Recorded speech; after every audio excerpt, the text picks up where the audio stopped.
সাত্বিকের আসল রূপ জেনে গিয়ে গীতাকে সবটা বলে দিল গিনি।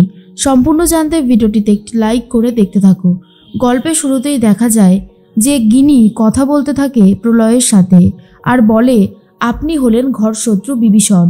আপনি যে অন্যায়গুলো করছেন সেগুলো মেনে নেওয়া যায় না। একের পর এক অন্যায় করে যাচ্ছেন। আপনি গীতাকে সাপোর্ট করছেন কেন? গীতা তো এই পরিবারের বিরুদ্ধে দাঁড়িয়েছে, স্বয়ং অগ্নিজিৎ মুখার্জির বিরুদ্ধে দাঁড়িয়েছে। প্রলয় তখন বলে, মেহেকের বিরুদ্ধে যে অগ্নিজিৎ মুখার্জি দাঁড়িয়েছে, কই সে ব্যাপারে তো কিছু বলছো না? সব সময় অন্যের ব্যাপারে বলাটা হ্যাবিট হয়ে গেছে নাকি? গীতা বলে এর মধ্যেই মেহেককে যে, দেখো মেহেক, যা হয়েছে ভালোর জন্যই হয়েছে, তুমি এইভাবে কান্নাকাটি করো না, নিজেকে সামলাও। এদিকে গিনি তর্কাতর্কি করেই চলেছে প্রলয়ের সাথে। তখনই সাত্বিক এসে বলে, আচ্ছা ছোটকা, তুমি কেন বলো তো এরকম করছো? তুমি তো এই বাড়িতেই থাকো, তাহলে বাবাকে সাহায্য না করে তুমি গীতার হয়ে কথা বলছো কেন? প্রলয় তখন বলে, কারণ গীতা একমাত্র ব্যক্তি যে মেহেকের পাশে দাঁড়িয়েছে, যে অন্যায়ের বিরুদ্ধে রুখে দাঁড়ায়। সেই জন্যই আমি গীতাকে এতটা ভালোবাসি, এতটা পরিমাণে ওকে কেয়ার করি। ও খুব ভালো মেয়ে, ওর লড়াইয়ে আমি ওর সাথে সবসময় আছি। স্বস্তিক যেমন আছে ঠিক সেরকমভাবে আমিও ওর পাশে আছি। এর মধ্যেই গিনি তখন বলে, ভুল করছেন, আপনি কিন্তু অনেক বড় ভুল করছেন, দয়া করে এই ভুলগুলো আর করবেন না। তখনই প্রলয় বলে, আমি কোনো ভুল করিনি। এর মধ্যেই গিনি ফোন করছে গীতাকে আর বলে, এই পরিবারে লড়াই লাগিয়েছিস তুই, যেগুলো করছিস সেগুলো একদম ঠিক করছিস না, খুব ভুল কাজ করছিস তুই। তখনই গীতা বলে, দিদি তুই এইভাবে আমাকে অপমান করতে পারিস না। গিনি তখন বলে, পারি পারি, সব কিছুই করতে পারি। আর শোন, তোকে একটা কথা বলি, তুই যে মেহেকের পাশে দাঁড়িয়েছিস, এই পরিবারের বিরুদ্ধে গেছিস, এর ফল তোর জন্য খুব একটা ভালো হবে না। আমি স্বস্তিককে বলবো ও যেন তোকে ডিভোর্স দিয়ে দেয়। তুই আলাদা থাকবি, আলাদা সব কিছু করবি, তুই এই বাড়ির কোনো কিছুই আর বহন করবি না। এর মধ্যেই চলে এসেছে ব্রজবালা মুখার্জি আর বলে, স্বস্তিকের সাথে কার ডিভোর্স হবে কার হবে না তুমি ঠিক করে দেবে নাকি? সাত্বিক, তুই তোর বউকে সামলা, তুই তোর বউকে ভালোবাসছিস, তোর বউয়ের পাশে আছিস, ঠিক আছে, কিন্তু আমার ছোটনাথ বউকে অপমান করার সাহস পায় কি করে গিনি? সাত্বিক বলে, ঠাম্মি খারাপ তো কিছু বলেনি, যেটা সত্যি সেটাই বলেছে। ও এই রকমভাবে আমার ড্যাডের বিরুদ্ধে দাঁড়াবে কেন? তুমি এই কথাটা তো কিছুতেই বুঝতে পারছো না। ঠাম্মি তখন বলে, একটা কথা জেনে রাখবি, গীতা যেটা করে সেটা সত্যের জন্য করে, সত্যের পক্ষে আছে গীতা, তাই কোনোভাবেই গীতাকে এইভাবে অপমান করতে পারিস না। এর মধ্যেই গীতা কথা বলে আর বলে, ঠাম্মি আপনি শুনতে পাচ্ছেন আমার কথা? ঠাম্মি তখন বলে, হ্যাঁ শুনতে পাচ্ছি। আমি জানি এই বাড়ির সবাই তোকে অপমান করছে, গুটি কতক মানুষ তোর সাথে আছে, আমিও তোর সাথে আছি। আমার এই ছেলেটাকে তুই বাঁচা, সে এমন একটা ধাঁধায় জড়িয়ে গেছে, নিজেকে কোনোভাবেই বার করতে পারছে না।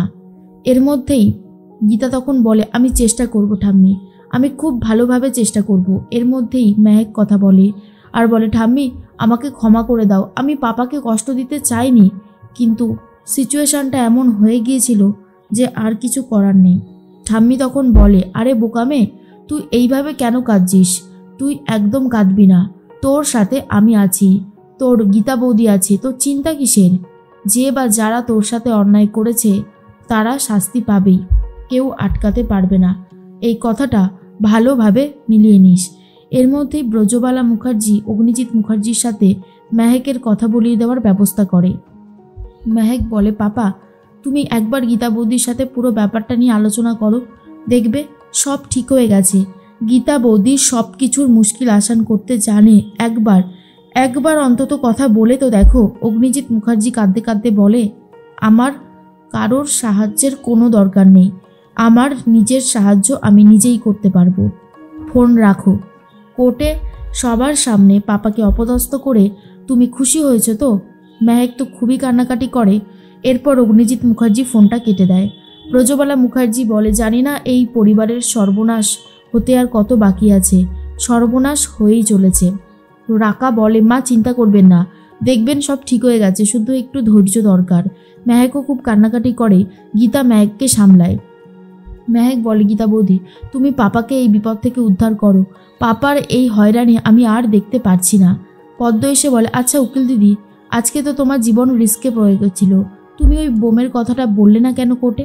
তখনই গীতা বলে, পদ্ম সব কথা সবসময় বলা যায় না, ওই বোমগুলো নিয়ে যাওয়া হয়েছে ফরেন্সিকে, আগে পরীক্ষা নিরীক্ষা করা হবে, ওর মধ্যে কী রাসায়নিক পদার্থ ছিল সেটাও বোঝা যাবে, তারপরেই সব কিছু হবে, তার আগে নয়।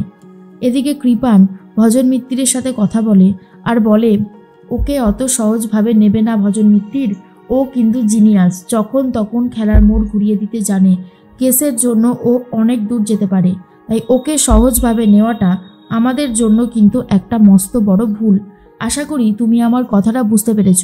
ভজন মিত্তির বলে, হ্যাঁ এটা ঠিকই, কিন্তু অগ্নিজিৎ মুখার্জি ওই ডেটটার কথা তো ভুলতে পারবে না, 13, 11, 22, কিছুতেই অগ্নিজিৎ মুখার্জি ওই ডেটটা ভুলবে না। এর মধ্যেই গীতা ফোন করেছে আর বলে, আইনের মারফতটা তো আপনি খুব ভালো মতন জানেন তাই না ভজন মিত্তির? ভজন বলে, কে বলছেন? গীতা বলে, ফোন নাম্বারটা না দেখেই ফোন রিসিভ করে নেন বুঝি? এরপর ভজন মিত্তির বলে, এই তুই আমাকে ফোন করেছিস কেন?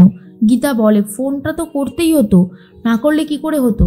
আপনারা আমার শ্বশুরমশাইকে যেভাবে ফাঁসিয়েছেন, সেখান থেকে আমি আমার শ্বশুরমশাইকে ঠিক বার করব। আর তারপরে আপনাকে, ওই কিরণকান্তি ব্যানার্জি, কৃপান ব্যানার্জি, এমনকি ধীমান সেনকে এমন জব্দ করব যে আপনারা আর ভয়ে কোনো দিন অগ্নিজিৎ মুখার্জিকে বিপদে ফেলতে পারবেন না। কথাটা ভালো করে মাথায় রাখবেন। এরপর ভজন বলে, এই তুই কিন্তু অনেক বাড়াবাড়ি করছিস, ফোন রাখ। গীতা বলে, ফোন তো আমি রেখে দেবই, তবে যে অন্যায় আপনারা করছেন তার বিরুদ্ধে রুখে দাঁড়াবে এই গীতা। গীতা কখনো অন্যায়কে প্রশ্রয় দেয়নি আর আজও দেবে না। এরপর কৃপান বলে, কি হয়েছে? ভজন বলে, 13, 11, 22-এর কথা কি কোনোভাবে জানতে পেরে গেছে গীতা? ওর গলায় যেন সেরকমই সুর শুনলাম মনে হলো। তখনই কৃপান বলে, কি বলছেন ভজন মিত্তির? তাহলে তো সব খেলা হাতের থেকে বেরিয়ে যাবে, কি হবে এখন? ভজন বলে, সেটাই তো বুঝতে পারছি না কি হতে চলেছে। এর মধ্যেই গিনি সাত্বিকের সমস্ত জিনিসপত্র গুছিয়ে দেয় অফিসে যাবে বলে। তখনই সাত্বিক বলে, আমার ফোনটা খুঁজে পাচ্ছি না। গিনি বলে, দাঁড়াও আমি দেখছি। তার মধ্যেই চলে এসেছে রাকা। রাকা বলে, সাত্বিক ওই ট্যুর এজেন্সি থেকে ফোন করেছিল, তোর ফোনে পাচ্ছিল না বলে ল্যান্ড ফোনে ফোন করেছিল। তারপর ইউরোপে হানিমুন করতে যাচ্ছিস? সাত্বিক বলে, কে বলেছে? ওসব ভুয়ো। আমি গিনির সাথে একটা রাতও কাটাতে পারছি না ঠিক মতন, আর নাকি 15 দিন বাইরে কাটাবো। গিনিকে আমি ভালোবাসি না, এটা পুরোটাই ফলস। শুধু বাবার পাশে দাঁড়াবো বলে এটা একটা অভিনয় করে চলেছি। আর এটা শোনার পর রাকা বলে, যখন গিনি এই সত্যিটা জানতে পারবে, বুঝতে পারছিস কি হতে চলেছে? সাত্বিক বলে, ও আমি গিনিকে সামলে নেব। গিনিকে সামলানো এমন কিছু বড় ব্যাপার না, ওকে সামলানো খুবই সহজ একটা ব্যাপার। এর মধ্যে গিনি আড়াল থেকে সমস্ত সত্যিটা শুনে নেয় আর বলে, ছি সাত্বিক, ছি, তোমাকে শেষবারের মতন ভরসার বিশ্বাস করেছিলাম, কিন্তু তুমি যে এরকম করতে পারো সেটা আমি বুঝতে পারিনি। সাত্বিক আবারও ক্ষমা চায় গিনির কাছে, কিন্তু গিনি আর ক্ষমা করতে চায় না। তার মধ্যে অগ্নিজিৎ মুখার্জি গীতাকে ফোন করে বলে, প্রয়োজন পড়লে আমি আমার ছেলের সাথে তোমার ডিভোর্স করিয়ে দেব, আমি আমার ছেলের আবারও বিয়ে দেব। আর ঠিক তখনই গিনি এসে ফোনটা কেড়ে নিয়ে অগ্নিজিৎ মুখার্জিকে বলে, আর কত সম্পর্ক নিয়ে এরকমভাবে গেম খেলবেন আপনি?